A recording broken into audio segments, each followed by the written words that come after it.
Hello everyone. दोस्तों, Indian polity की series में पिछले लेक्चर में हम लोगों ने स्टार्ट किया था स्टेट लेजिस्लेचर के बारे में, यानी इसे हिंदी में हम लोग राज्य विधायिका बोलते हैं। तो पिछले वाले लेक्चर में इस टॉपिक से संबंधित जितने भी कॉन्सेप्चुअल पॉइंट थे उसको ऑलरेडी मैंने ऑलमोस्ट सभी पॉइंट को डिस्कस कर रखा है। मैं उन सारे पॉइंट को बस क्विकली एक बार रिवाइज कर देता हूं, ताकि अगर आप पिछला लेक्चर नहीं देखे हैं तो आपको एक बेसिक आइडिया हो जाए कि इस टॉपिक में कौन कौन से इंपॉर्टेंट पॉइंट हैं जिनको हम लोग यहाँ पे समझने की कोशिश कर रहे हैं। ओके, ये यूपीपीएससी के लिहाज से अगर देखा जाए तो one of the favourite topic है, जो कि यहाँ से अक्सर आपको एक या दो सवाल देखने को मिल जाते हैं। तो स्टेट लेजिस्लेचर के बारे में अगर हम लोग बात करें स्टूडेंट, तो स्टेट लेजिस्लेचर जो है ये बेसिकली तीन चीज़ों से मिलकर बना होता है। पहला हो जाएगा आपका गवर्नर साहब, दूसरा हो जाएगा लेजिस्लेटिव काउंसिल जिसे हम लोग विधान परिषद बोलते हैं, और तीसरा हो जाएगा लेजिस्लेटिव असेंबली यानी जिसे हम लोग विधान सभा कहते हैं। ओके, तो तीन पॉइंट मैंने आपको बताया। पहला हो गया गवर्नर साहब, दूसरा हो गया लेजिस्लेटिव काउंसिल, और तीसरा हो गया लेजिस्लेटिव असेंबली। डिपेंड करता है कि उस राज्य में लेजिस्लेटिव काउंसिल है या नहीं। ओके, अगर आज के समय में देखा जाए तो भारत के 28 राज्यों में सिर्फ 6 ऐसे राज्य हैं, 6 स्टेट ऐसे हैं जहां पे लेजिस्लेटिव काउंसिल को आपको देखने को मिलेगा, यानी विधान परिषद आपको देखने को मिलेगा। अगर एग्जांपल के तौर पे मैं बताऊं तो उत्तर प्रदेश हो गया, बिहार हो गया, महाराष्ट्र हो गया, कर्नाटका हो गया, तेलंगाना हो गया, आंध्र प्रदेश। ये 6 राज्य ऐसे हैं जहाँ पे आज के समय में अगर देखा जाए तो बाई कैमरल लेजिस्लेचर का सिस्टम है, यानी द्विसदनात्मक विधायिका का आप देखेंगे तो वहाँ पे कॉन्सेप्ट है। कहने का मतलब है कि वहाँ पे 2 विधायिका हैं, अपर हाउस लोअर हाउस, यानी विधान परिषद और विधानसभा दोनों इन 6 राज्यों में आपको देखने को मिलेगा। ओके, तो बाकी जितने भी हैं वहाँ पे आपको यूनिक कैमरलिज्म यानी उसमें ऑलमोस्ट सभी में विधान सभा देखने को मिलेगा। तो कहने का मतलब अगर कभी आपसे इनडायरेक्टली ऐसा सवाल बना दे कि वो कौन सा अंग है जो कि स्टेट लेजिस्लेचर का जो कि ऑलमोस्ट सभी राज्यों में प्रेजेंट है, तो आपका हो जाएगा लेजिस्लेटिव असेंबली यानी विधान सभा। आपसे ये पूछे कि वो कौन से राज्य हैं जहाँ पे विधान परिषद भी है, तो आपके आंसर में हो जाएगा 6 राज्य ऐसे हैं जहाँ पे विधान परिषद है। ओके, तो विधान परिषद कौन कौन से, मैं रिपीट कर दे रहा हूँ, यूपी, बिहार, महाराष्ट्र, कर्नाटका, तेलंगाना और आंध्र प्रदेश। ओके, तो स्टेट लेजिस्लेचर के बारे में अगर हम लोग बात करें स्टूडेंट, तो स्टेट लेजिस्लेचर यानी राज्य विधायिका जो है वो भारतीय संविधान के आर्टिकल 168 से लेके 212 तक इसका जिक्र किया गया है। और ये आर्टिकल किस भाग में है, अगर आपसे कभी सवाल पूछ ले तो ये इंडियन कॉन्स्टिट्यूशन के भाग 6 में देखने को मिलेगा। यानी ये किस चीज़ का बात करता है, ये बेसिकली स्टेट का बात करता है। भाग 5 जो होता है, इसके पहले वाला जो भाग है वो यूनियन की बात करता है। पार्ट 6 यानी भाग 6 में क्या है, स्टेट की बात करता है। तो यहाँ पे मोटे तौर पे मैं आपको बताऊँ तो सारा पॉइंट ऑलरेडी हम लोगों ने डिस्कस कर रखा है, बट मैं यहाँ के लिए आपको रिवाइज ही कर रहा हूँ। तो आर्टिकल 168 से लेकर 212 तक क्या है, स्टेट लेजिस्लेचर की बात किया है जो कि भाग 6 में है। इसके बाद अगर बात किया जाए कि there is no uniformity in the organisation of state legislature, ये बात मैंने ये इस लाइन के कहने का मतलब ये है कि सारे राज्यों में कोई यूनिफॉर्मिटी नहीं है वहाँ के स्टेट लेजिस्लेचर से संबंधित। ओके, क्योंकि किसी राज्य में द्विसदनात्मक है तो किसी राज्य में एक सदनात्मक है। ओके, तो डिपेंड करता है कि कौन सा राज्य है। ओके, एग्जाम्पल के तौर पर मैं आपको बता ही दिया हूँ।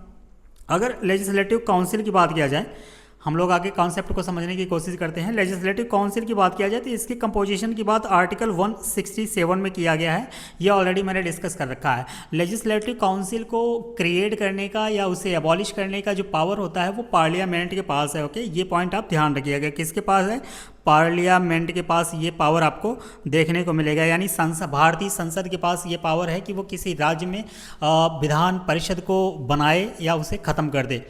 इसके बाद अगर हम लोग बात करें तो लेजिस्लेटिव काउंसिल यानी विधान परिषद में अगर देखा जाए तो जो मैक्सिमम स्ट्रेंथ यानी आपको देखने को मिलेगी, मैक्सिमम स्ट्रेंथ की अगर हम लोग बात करें तो आपका हो जाएगा 1/3 of legislative council, 1/3 of legislative, माफ कीजिए, लेजिस्लेटिव असेंबली। यानी जितना भी उस राज्य में लेजिस्लेटिव विधान सभा का जो सीट नंबर होगा उसके मैक्सिमम जो होगा 1/3 से ज़्यादा नहीं होना चाहिए। ओके, लेकिन अगर यहीं पे मिनिमम की बात करें तो मिनिमम आपका होना चाहिए 40। ये पॉइंट आप ध्यान रखिएगा। ओके, इसके बाद अगर हम लोग बात करें कि जो सभी मेंबर होते हैं विधान परिषद के वो किस तरीके से चुने जाते हैं, तो ऑलमोस्ट जो गवर्नर साहब होते हैं लगभग 1/6 जो मेंबर होते हैं वो नॉमिनेट करते हैं। 1/12 यानी 1/12 भाग जो मेंबर जो होते हैं वो टीचर्स के द्वारा चुने जाते हैं, और 1/12 भागी जो होते हैं वो ग्रेजुएट्स के द्वारा चुने जाते हैं। 1/3 जो मेंबर होते हैं वो लोकल बॉडीज़ यानी म्यूनसिपालिटीज़ और पंचायती राज से चुन करके आते हैं, और 1/3 जो मेंबर होते हैं वो MLA होते हैं। बेसिकली कहने का मतलब है विधानसभा से वो चुन करके आते हैं। ओके, और स्टेट का जो लेजिस्लेटिव काउंसिल है ये एक तरीके का परमानेंट बॉडी है, ये पॉइंट आप लोग ध्यान रखिएगा। जैसे अपर संसद के केस में हम लोगों ने राज्यसभा को देखा था, हाँ राज्यसभा को जो देखा था वो भी बेसिकली एक परमानेंट बॉडी होती है, उसे डिसॉल्व नहीं किया जा सकता, उसे ख़त्म नहीं किया जा सकता। ओके, तो सेम उसी तरीके से स्टेट लेजिस्लेटिव काउंसिल की अगर बात करें तो ये भी एक तरीके का परमानेंट बॉडी होता है, इसे डिसॉल्व नहीं किया जा सकता। और इसके 1/3 जो मेंबर होते हैं, 1/3 जो सदस्य होते हैं वो हर सेकेंड ईयर यानी हर दूसरे साल वो रिटायर हो जाते हैं। और जो मेंबर इस बॉडी में चुन करके आता है, इस हाउस में जो चुन करके आता है, उसका जो टेन्योर होता है वो 6 ईयर होता है। ये पॉइंट आप ध्यान रखिएगा। यानी जो भी मेंबर इसके लिए चुन करके आता है वो 6 साल के लिए यहाँ पे आता है, और इसके जो 1/3 मेंबर होते हैं हर दूसरे साल वो रिटायर होते जाते हैं। ओके, क्वालिफिकेशन की अगर बात करें कि लेजिस्लेटिव काउंसिल में कौन सा मेंबर या किस तरीके का क्वालिफिकेशन रखने वाला इंसान जो है वो इसका मेंबर बन सकता है, तो ऐसे इंसान बन सकते हैं इसका मेंबर जिसके पास वो भारत का नागरिक हो, पहला पॉइंट हो जाना चाहिए। इसके अलावा इसका मेंबर चुनने के लिए आपके पास कम से कम 30 साल आपकी आयु हो जानी चाहिए, यानी 30 ईयर्स आपकी कम से कम एज होनी चाहिए। इसके अलावा वो पर्सन मेल या फीमेल जो भी है वो ऑफिस ऑफ प्रॉफिट पे नहीं होना चाहिए, ये बात आर्टिकल 173 में कही गई है। इसके बाद अगर हम लोग बात करें तो अब हम लोग बात कर लेते हैं थोड़ा सा लेजिस्लेटिव काउंसिल के बारे में, माफ़ कीजिएगा लेजिस्लेटिव असेंबली के बारे में। लेजिस्लेटिव असेंबली यानी विधानसभा की अगर हम लोग बात करें स्टूडेंट, तो इसके कुछ पॉइंट को समझते हैं। ये जो है वो आर्टिकल 170 में इसकी बात की गई है। आर्टिकल 170 जो है इसके कंपोजिशन की बात करता है। ओके, और इसके जो भी मेंबर होते हैं वो डायरेक्टली इलेक्ट होकर चुन करके आते हैं बाई यूनिवर्सल एडल्ट फ्रेंचाइज। और कितने साल के लिए आते हैं, तो ये 5 साल के लिए आते हैं। यानी कहने का मतलब है जो विधानसभा का गठन होता है वो मैक्सिमम 5 साल के लिए होता है, अगर कोई इमरजेंसी सिचुएशन नहीं आती है तो। अगर इसके मैक्सिमम स्ट्रेंथ की बात किया जाए, मैक्सिमम स्ट्रेंथ इसका 500 होना चाहिए, और मिनिमम स्ट्रेंथ की अगर हम लोग बात करें तो मिनिमम इसका 60 होना चाहिए। वहाँ पे कितना था, इसका 1/3 था, यानी लेजिस्लेटिव काउंसिल में अगर देखा जाए तो वहाँ पे इसका 1/3 था, और मिनिमम की बात करें तो वहाँ पे 40 था। लेकिन विधानसभा की अगर बात करें तो मैक्सिमम 500 होना चाहिए और मिनिमम आपका 60 होना चाहिए। डिपेंड करता है ये कि उस राज्य का पॉपुलेशन साइज कितना है। अगर पॉपुलेशन बहुत ज़्यादा है तो वहाँ पे 500 होना चाहिए, और अगर पॉपुलेशन बहुत कम है तो मिनिमम 60 होना चाहिए। इसके कुछ एक्सेप्शन है, यानी कुछ इसके अपवाद भी हैं। एग्जाम्पल के तौर पे अगर आपको बताऊं तो जैसे अरुणाचल प्रदेश में अगर आप देखेंगे, अरुणाचल प्रदेश में तो वहाँ पे 60 है। मिजोरम में अगर हम लोग बात करें तो मिजोरम में आपको देखने को मिलेगा 40। नागालैंड की अगर हम लोग बात करें तो नागालैंड में आपको 60 देखने को मिलेगा।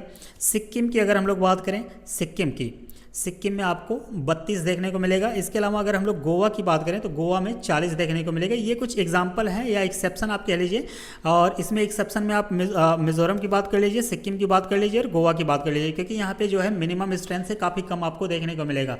मिनिमम स्ट्रेंथ कितनी है, 60 है, लेकिन सिक्किम में कितना है, 32 है, गोवा में कितना है, 40 है, और मिजोरम में कितना है, 40 है। ये पॉइंट आप ध्यान रखिएगा, इसलिए कभी मैच कराने को दे देता है। और इस बॉडी को यानी लेजिस्लेटिव असेंबली को, इस हाउस को डिसॉल्व करने की जो पावर होती है वो गवर्नर साहब के पास होती है। लेजिस्लेटिव असेंबली में चुनकर आए हुए मेंबर के लिए जो क्वालिफिकेशन की ज़रूरत होती है वो बेसिकली होती है वही सेम चीज़ है कि वो सिटीजन ऑफ इंडिया होना चाहिए। लेकिन यहाँ पे एक चीज़ है, आपको उसकी मिनिमम एज 25 साल होनी चाहिए। ओके, मिनिमम एज की बात कर रहा हूँ, 25 ईयर्स होनी चाहिए। लेकिन यही लेजिस्लेटिव काउंसिल की बात किया जाए तो वहाँ पे 30 साल था। ओके, 30 ईयर था, यहाँ पे 25 ईयर है। ओके, और इसके बाद अगर हम लोग बात करें तो तीसरा पॉइंट जो होगा वो ऑफिस ऑफ प्रॉफिट पे कोई इंसान नहीं होना चाहिए, वही इस पर चुन करके आएगा। इसके बाद मैंने आपको बताया था कुछ स्टेट वाइज लेजिस्लेटिव असेंबली की सीट नंबर, और इसके अलावा मैंने आपको बताया था स्टेट वाइज लेजिस्लेटिव काउंसिल की सीट नंबर। ओके, तो यहाँ तक मैंने पिछले वाले लेक्चर में आपसे बात कर रखा था, आपको बताया था, और उम्मीद करते हैं कि वो लेक्चर आपको पसंद आया होगा। ओके, आज हम लोग अब मूव करते हैं, आज इस पर्टिकुलर टॉपिक यानी स्टेट लेजिस्लेचर से संबंधित जो सवाल हैं उनको सॉल्व करने की कोशिश करते हैं। तो जो PYQs में आ रखे हैं उनकी बात किया जाएगा। तो पहला सवाल है आज के टॉपिक का, आज के टॉपिक का पहला सवाल ये कह रहा है कि in any state of India legislative council can be created और कैन बी अबॉलिश्ड बाई। कहने का मतलब इसके ये है, इस सवाल के पूछने का मतलब ये है कि भारत के किसी भी राज्य में अगर विधान परिषद का गठन या समापन किया जा सकता है, ये किसके पास पावर है। ओके, तो ये कौन कर सकता है। तो पहला ऑप्शन कह रहा है the president on the recommendation of governor of the state, यानी उस राज्य के गवर्नर के रिकमेंडेशन पे राष्ट्रपति महोदय के द्वारा। ऑप्शन बी कह रहा है कि पार्लियामेंट यानी संसद के द्वारा। ऑप्शन सी कह रहा है parliament as per resolution passed by the legislative assembly of the state.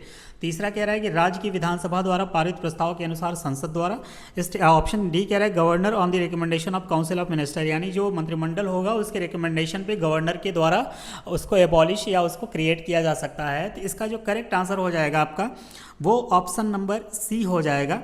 मैंने आज ही बताया, अभी अभी लेक्चर में बताया, पिछले वाले लेक्चर में भी मैंने आपको बताया था कि ये काम जो है वो संसद के पास ये पावर होती है। आर्टिकल 169 के तहत अगर देखा जाए, आर्टिकल 169 के तहत अगर देखा जाए तो जो पार्लियामेंट है विधि द्वारा किसी राज्य की विधान परिषद को समाप्त करने का प्रावधान कर सकती है यदि उस राज्य में ऐसी परिषद हो, या ऐसी परिषद का गठन कर सकती है यदि उस राज्य की विधानसभा जो है वो विधानसभा की कुल सदस्यता के बहुमत से और विधानसभा के उपस्थित और मतदान करने वाले सदस्यों के कम से कम 2/3 बहुमत से इस आशय का प्रस्ताव पारित कर दे।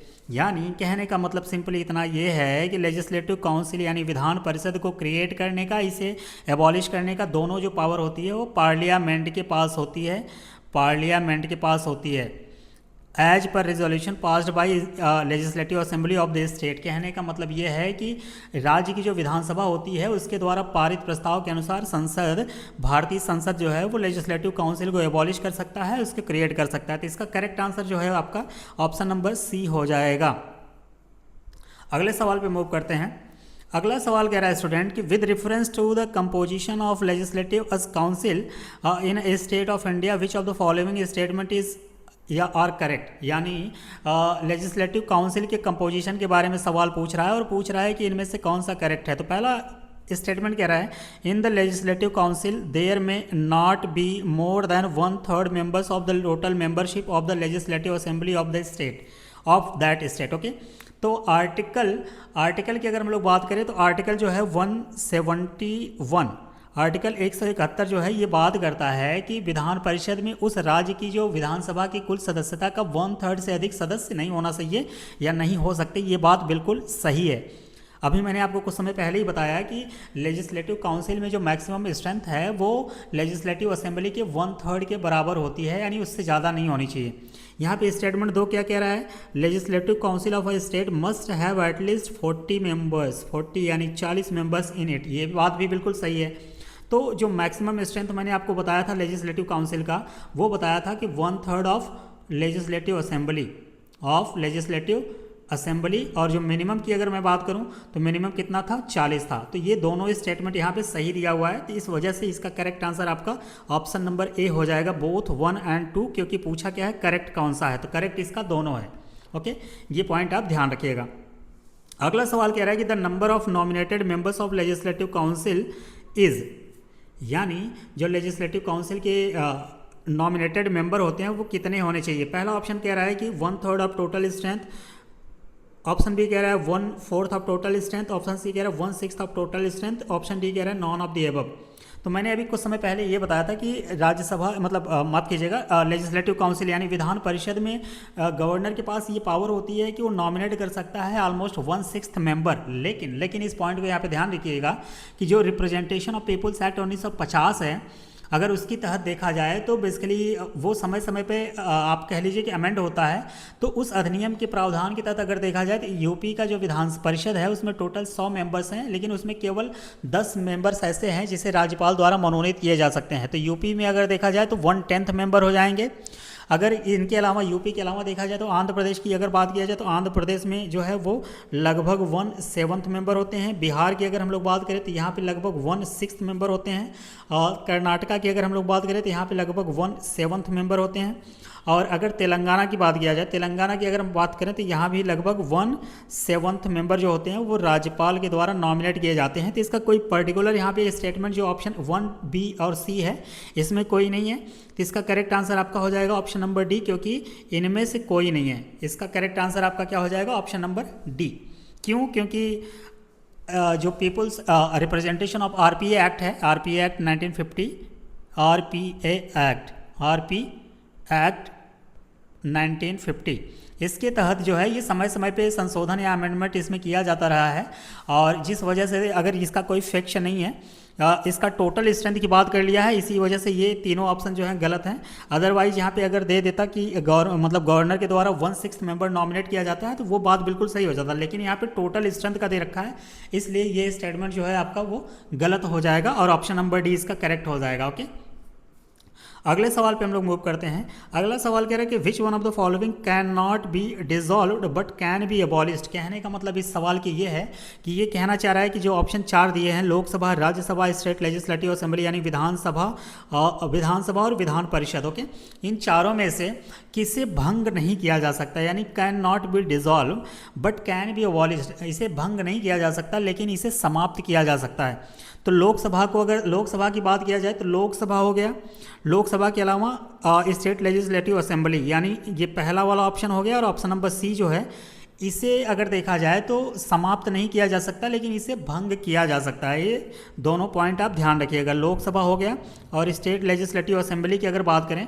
तो इसे समाप्त नहीं किया जा सकता, समाप्त नहीं किया जा सकता, ये पॉइंट आप ध्यान रखिएगा। लेकिन इसे भंग किया जा सकता है, यानी डिसॉल्व किया जा सकता है लेकिन इसे अबॉलिश नहीं किया जा सकता, भंग किया जा सकता है। ये पॉइंट आप ध्यान रखिएगा। किस किस की बात कर रहा हूँ मैं, लोकसभा हो गया और स्टेट लेजिस्लेटिव असेंबली यानी विधानसभा। अगर हम लोग बात करें इसकी राज्यसभा की अगर हम लोग बात करें यानी ऑप्शन नंबर बी, तो राज्यसभा जो है इसको ना तो भंग किया जा सकता है और न ही समाप्त किया जा सकता है। न तो भंग किया जा सकता है, न तो भंग, मैं पूरा नहीं लिख रहा हूँ, आप समझ आइएगा, न तो भंग किया जा सकता है न ही समाप्त, ये पॉइंट आप ध्यान रखिएगा। राज्यसभा जो है उसे न तो भंग किया जा सकता है और न ही उसे समाप्त किया जा सकता है, ये पॉइंट आप ध्यान रखिएगा। और यहाँ पे भंग किसे किया जा सकता है और किसे समाप्त किया जा सकता है, तो यहाँ पे जो सवाल पूछ रहा है कि निम्नलिखित में किसे भंग नहीं किया जा सकता लेकिन समाप्त किया जा सकता है, तो वो आपका ऑप्शन नंबर डी हो जाएगा।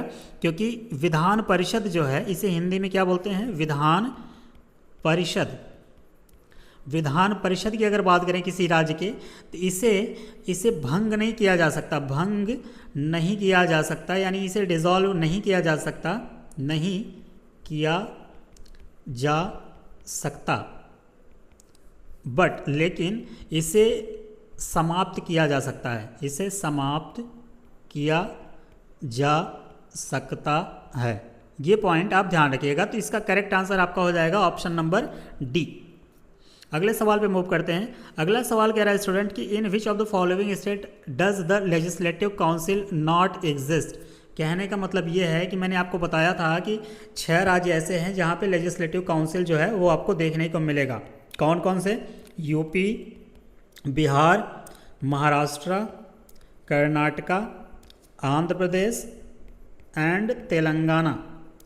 आज के समय में 6 ऐसे राज्य यही हैं जहाँ पे आपको बाई कैमरलिज्म लेजिस्लेचर देखने को मिलेगा। तो इसका करेक्ट आंसर पूछना क्या चाह रहा है कि इनमें से चारों राज्यों से, बिहार, महाराष्ट्र, कर्नाटका और राजस्थान में से किसमें जो है वो लेजिस्लेटिव काउंसिल यानी विधान परिषद आपको नहीं देखने को मिलेगा या एग्जिस्ट नहीं करता। तो बिहार में करता है तो बिल्कुल करता है, महाराष्ट्र में करता है, कर्नाटका में करता है, लेकिन राजस्थान में लेजिस्लेटिव काउंसिल जो है वो आपको नहीं देखने को मिलेगा। यानी लेजिस्लेटिव, यहाँ पे राजस्थान की अगर बात करें तो यहाँ यूनी कैमरल लेजिस्लेचर है, यूनी कैमरल लेजिस्लेचर है। ओके, ये पॉइंट आप ध्यान रखिएगा। तो इसका करेक्ट आंसर आपका ऑप्शन नंबर सी हो जाएगा, क्योंकि यहाँ पे राजस्थान में जो है वो यहाँ पे विधान परिषद नहीं देखने को मिलता।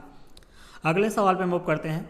अगला सवाल कह रहा है स्टूडेंट कि how many reorganise state have had bicameral legislature in 1956। यहाँ पे ईयर दे दिया है, इस वजह से ये सवाल थोड़ा सा टेक्निकल हो जाएगा। सवाल के कहने का मतलब ये है कि 1956 में जो रीऑर्गेनाइज स्टेट हैं यानी पुनर्गठित जो राज्य हैं उनमें से कितने राज्यों में बाई कैमरल लेजिस्लेचर थे। पहला ऑप्शन कह रहा है 5, ऑप्शन बी कह रहा है 10, ऑप्शन सी कह रहा है 15, ऑप्शन डी कह रहा है 18। अगर 1956 की बात किया जाए, जहाँ पे ये ईयर मेंशन कर रखा है, अगर 1956 की बात किया जाए तो पुनर्गठन के बाद अगर देखा जाए तो टोटल उस समय 14 राज्य थे, जिनमें से 7 राज्य थे उसमें बाई कैमरल लेजिस्लेचर था, यानी 7 राज्यों में बाई कैमरल लेजिस्लेचर था आउट ऑफ 14। यहाँ पे क्या था, बाई कैमरल लेजिस्लेचर, ये पॉइंट ध्यान रखिएगा, यानी द्विसदनी विधानमंडल थे। और ये 7 राज्य कौन कौन से थे मैं आपको मेंशन करके बता दे रहा हूँ। यूपी था, यूपी के बाद बिहार था, ये पॉइंट जो मैं बता रहा हूँ आप ध्यान रखिएगा, यूपी था, बिहार था, उस समय बॉम्बे था, आज के समय में महाराष्ट्र हो जाएगा, उस समय मद्रास था, आपके आज के समय में तमिलनाडु हो जाएगा, और उस समय मैसूर था, आज के समय में कर्नाटका हो जाएगा, इसके अलावा पंजाब था और आपका वेस्ट बंगाल था। ये पॉइंट आप ध्यान रखिएगा। यहाँ पे मैं महाराष्ट्र की जगह आपको लिख ही दे रहा हूँ, आपको कन्फ्यूज़न ना हो, क्योंकि 1956 में महाराष्ट्र नहीं था, बॉम्बे था। तमिलनाडु में उस समय मद्रास कहा जाता था, और कर्नाटका की जगह उसमें मैसूर कहा जाता था। ओके, ये जो 7 स्टेट ऐसे हैं जहाँ पे आपको उसमें बाई कैमरल लेजिस्लेचर देखने को मिलता था। कौन कौन सा, यूपी, बिहार, महाराष्ट्र, तमिलनाडु, कर्नाटका, पंजाब और वेस्ट बंगाल। इसके अलावा अगर हम लोग बात करें स्टूडेंट, तो जो वेस्ट बंगाल था, वेस्ट बंगाल यहाँ पे ये सिस्टम जो है 1969 में ख़त्म कर दिया गया था। पंजाब की बात करें तो ये 1970 में यहाँ पे ख़त्म कर दिया गया था। और इसके बाद अगर हम लोग तमिलनाडु की बात करें तो तमिलनाडु में 1986 में ये कॉन्सेप्ट को ख़त्म कर दिया गया था। ये पॉइंट आप ध्यान रखिएगा। ओके, तो उस समय करंटली अगर देखा जाए तो ये 7 राज्य थे और इनमें से कोई भी ऑप्शन नहीं है। इस वजह से आज के समय में ये इसका करेक्ट आंसर हो जाएगा 7 स्टेट, लेकिन यहाँ पे कोई ऑप्शन में मेंशन नहीं किया गया है, इस वजह से ये सवाल गलत हो जाएगा। लेकिन ओरिजिनली मैंने आपको आंसर बता दिया और आप ये समझिएगा। ओके, इसके बाद में जम्मू कश्मीर में विधान परिषद की स्थापना 1957 में किया गया था, लेकिन 31 अक्टूबर और 2019 को इसको भी समाप्त कर दिया गया था। ओके, तो JNK की अगर बात करें, जम्मू और कश्मीर की, तो यहाँ पे जो है वो 1957 में बाई कैमरल लेजिस्लेचर को लाया गया था, लेकिन इसे यूनियन टेरिटरीज बना दिया गया और 31 अक्टूबर 2019 को इसको ख़त्म कर दिया गया था। इस पॉइंट को आप ध्यान रखिएगा। तो वर्तमान में अगर आज के समय मैंने आपको बता ही दिया कि 6 राज्य ऐसे हैं जहाँ पे विधान परिषदें आपको देखने को मिलेंगी। ओके, अगले सवाल पे मूव करते हैं। अगला सवाल कह रहा है स्टूडेंट कि according to article 170 of Indian constitution the minimum and maximum strength of members of legislative assembly in a state can respectively. तो आर्टिकल 170 के तहत अगर देखा जाए, आर्टिकल 170 के तहत जो कि कंपोजिशन ऑफ लेजिस्लेटिव असेंबली यानी विधानसभा के संरचना की बात करता है, तो अगर इसमें देखा जाए तो मिनिमम स्ट्रेंथ कितनी थी, तो मिनिमम स्ट्रेंथ इसकी थी 60 और मैक्सिमम की बात किया जाए यानी मैक्सिमम स्ट्रेंथ इसकी कितनी होनी चाहिए, 500। तो जहाँ 60 और 500 जिस ऑप्शन में होगा वही आपका करेक्ट आंसर हो जाएगा। यहाँ 40 दे रखा है नहीं होगा, यहाँ 50 दे रखा है नहीं होगा, यहाँ 50 दे रखा है भी नहीं होगा। आपका करेक्ट आंसर हो जाएगा ऑप्शन नंबर डी। यहाँ पे 60 मेंशन कर रखा है, यहाँ पे 500। ये बात कौन कहता है, ये आर्टिकल 170 कहता है।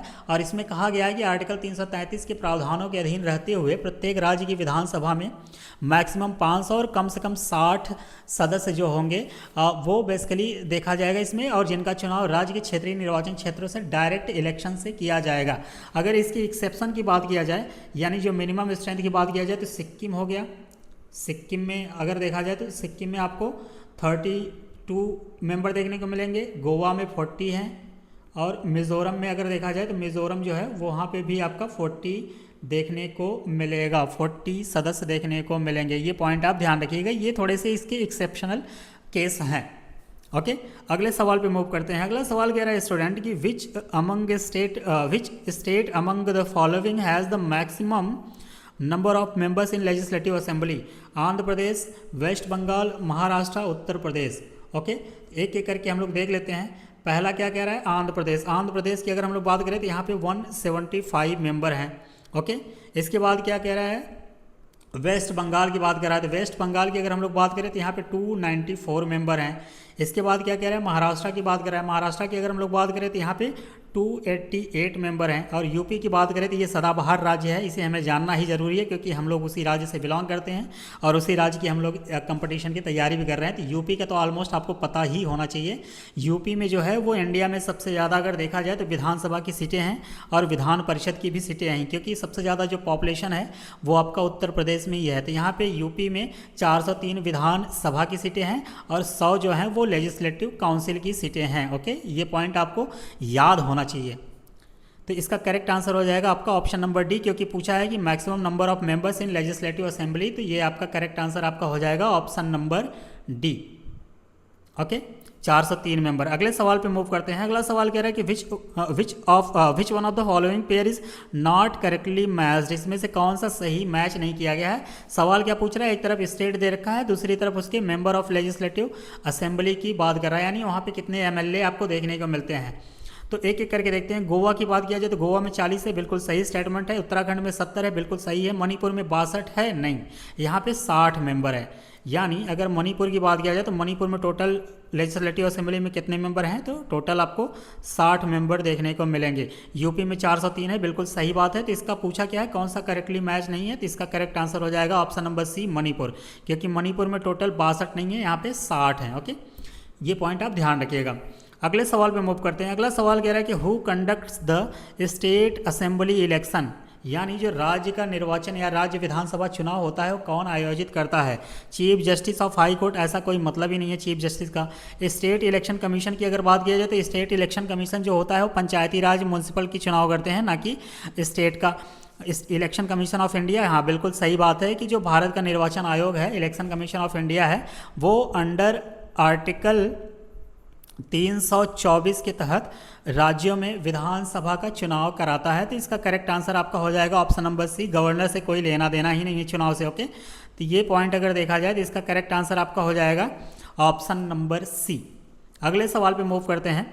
अगला सवाल कह रहा है स्टूडेंट को, who among the following is the final authority to decide any question relating to disqualification of a member of house of legislature of a state. कहने का मतलब, इसके सवाल के पूछने का मतलब ये है कि जो 4 ऑप्शन दे रखा है, governor, speaker of legislative assembly, chief minister and high court, इन चारों में अगर देखा जाए तो पूछना चाह रहा है कि निम्नलिखित में से कौन सा व्यक्ति किसी राज्य के विधानमंडल के किसी सदस्य की अयोग्यता यानी डिसक्वालिफिकेशन की बात करें तो उससे संबंधित किसी भी प्रश्न पर अंतिम निर्णय लेने के लिए प्राधिकारी है, यानी अंतिम निर्णय लेने के लिए जिम्मेदार है। ओके, तो इन चारों में अगर देखा जाए तो गवर्नर के पास वो पावर होती है कि एक किसी भी मेंबर को डिस्क्वालीफाई करने के लिए उसको अंतिम निर्णय लेने की पावर दे रखी गई है। ये बात आर्टिकल 192 के अनुसार अगर देखा जाए, अगर आर्टिकल 192 के अनुसार देखा जाए तो ये कहता है कि यदि 191 के खंड 1 में उल्लिखित किसी सदस्य की अयोग्यता के संबंध में कोई प्रश्न उठता है तो प्रश्न राज्यपाल के निर्णय के लिए भेजा जाएगा और उसका निर्णय जो होगा वो अंतिम होगा, फाइनल होगा। लेकिन ऐसे किसी प्रश्न पर कोई निर्णय लेने से पहले राज्यपाल जो है वो इलेक्शन कमीशन यानी चुनाव आयोग, इलेक्शन कमीशन की राय प्राप्त करेंगे और उस राय के अनुसार काम करेंगे। यानी डायरेक्टली वो गवर्नर जो होगा वो डायरेक्टली उसको डिस्क्वालीफाई नहीं कर पाएगा, उसको डिस्क्वालीफाई करने से पहले उसे इलेक्शन कमीशन से राय लेना होगा। ओके, इसके बाद ही वो आगे ऐसा कुछ कर सकता है। तो इसका करेक्ट आंसर आपका हो जाएगा ऑप्शन नंबर ए। अगले सवाल पे मूव करते हैं। अगला सवाल कह रहा है कि the speaker continues to be the speaker even after the dissolution of the assembly until. कहने का मतलब इसके ये है कि विधानसभा जो है, विधानसभा के भंग होने के बाद भी स्पीकर तब तक अध्यक्ष बना रहेगा जब तक कि ऑप्शन क्या कह रहा है, immediately before the first sitting of new assembly constituted after dissolution. इसका मतलब है कि विघटन के बाद यानी डिसोल्यूशन के बाद गठित नई विधानसभा की पहली बैठक के ठीक पहले तक। ऑप्शन बी कह रहा है कि election of the new speaker. Option C कह रहा है ही डिजायर यानी वो चाहता है। ऑप्शन डी कह रहा है नॉन ऑफ दीज। तो एक प्रावधान किया गया है हमारे संविधान में आर्टिकल 179 के तहत, 179 के प्रावधान के अनुसार विधानसभा के भंग होने के बाद भी जो स्पीकर महोदय होंगे वो अपने पद पर बने रहेंगे, यानी वो अध्यक्ष बने रहेंगे, तब तक बने रहेंगे जब तक कि नई विधानसभा का पहला सत्र आयोजित नहीं हो जाता। ये बात आर्टिकल 179 में कही गई है। यानी जो स्पीकर महोदय होंगे वो तब तक अध्यक्ष बने रहेंगे जब तक कि विघटन के बाद नई विधानसभा का गठन या उसकी पहली बैठक को नहीं कर लिया जाता। पहली बैठक से ठीक पहले तक अगर देखा जाए तो वो स्पीकर बने रहेंगे। ओके, तो इसका करेक्ट आंसर हो जाएगा आपका ऑप्शन नंबर ए। अगले सवाल पे मूव करते हैं। अगला सवाल कह रहा है यहाँ पे कि ये बेसिकली दो लिस्ट दे रखा है, उसको मैच कराने की बात कर रहा है। और लिस्ट 1 में क्या रखा है, newly elected presiding officer of Vidhan Sabha and state की बात कर रहा है, विधानसभा यानी स्पीकर की बात कर रहा है बेसिकली। और ये सवाल जो है ये करंट अफेयर्स का है। ओके, उस समय ये करंट अफेयर्स में रहा होगा, ये यूपी पीसीएस 2022 के प्रीलिम्स का सवाल है और उस समय ये आप कह लीजिए कि ये बेसिकली करंट अफेयर्स का सवाल था, इसलिए वहाँ उस समय पूछ लिया है। इस सवाल को शामिल करने का एक ही मकसद है कि आपको करंट अफेयर्स में किस तरीके से इंडियन पॉलिटी के सवाल आते हैं उसको भी एक हिसाब से ध्यान रखना चाहिए। तो यहाँ पे विधानसभा है, ये आज के समय में उतना रेलिवेंट नहीं है क्योंकि ये ओल्ड हो रखा है और जब भी सवाल आएगा ये नए आएंगे, क्योंकि ये ऐसी सिस्टम है कि ये बदलता रहता है। मैं आपको रफली ऐसे ही बता दे रहा हूँ कि जो रमेश तवाड़कर साहब थे वो गोवा के बने थे, ओके, और ये कलतार संधावन साहब जो थे ये पंजाब के बने थे, और ये टी सत्यव्रत साहब थे ये मणिपुर के बने थे, और जो रितु खंडारी महोदय हैं ये महिला हैं बेसिकली, ये उत्तराखंड की उस समय बनी थी। तो इसका 1 2 3 4 करेक्ट आंसर हो जाएगा। इसका 13 का आपका देखने को मिलेगा बी, 1 2 3 4, ओके। तो इसको ये बेसिकली आप करंट अफेयर्स का सवाल मान के चलिए और इसे अपने दिमाग में ये रखिएगा कि इस तरीके की अगर आपको न्यूज़ दिखे तो आप कहीं ना कहीं उसको नोट कर लीजिएगा, क्योंकि ये आए दिन हमेशा चेंज होते रहते हैं। अभी 20-25 दिन पहले मैंने एक वीडियो अपलोड किया था कि राष्ट्रपति महोदय ने 9 राज्यों के जो राज्यपाल हैं उनको चेंज कर दिया है। अगर आप लोग वीडियो नहीं देखे हैं तो इस वीडियो को जाके आप देखिएगा, मैंने वहाँ पर डिटेल में बता दिया है कि किस राज्य में नए नए नियुक्तियाँ हुई हैं और किस राज्य के जो राज्यपाल हैं उसे एक जगह से मूव करके दूसरी जगह शिफ्ट कर दिया गया है, यानी वहाँ पे अपॉइंट कर दिया गया है। अगले सवाल पे मूव करते हैं। अगला सवाल कह रहा है कि what is the quorum required in the state legislature to hold a meeting. कहने का मतलब है कि राज्य विधानमंडल या राज्य विधानसभा में बैठक आयोजित करने के लिए आवश्यक जो कोरम होगा वो क्या है। पहला ऑप्शन कह रहा है 30 members are 1/10 of total membership whichever is less, यानी 30 सदस्य या कुल सदस्यों का 10वां हिस्सा जो भी कम हो। ऑप्शन बी कह रहा है 1/2 of the total membership of the house, यानी सदन के कुल सदस्यों का आधा हिस्सा। ऑप्शन सी कह रहा है 1/4 of the total membership of the house, यानी सदन के कुल सदस्यों का 1/4 हिस्सा। ऑप्शन डी कह रहा है 10 members are 1/10 of total membership of the house whichever is greater, यानी 10 सदस्य या सदन के कुल सदस्यों का 10वां हिस्सा जो भी अधिक हो।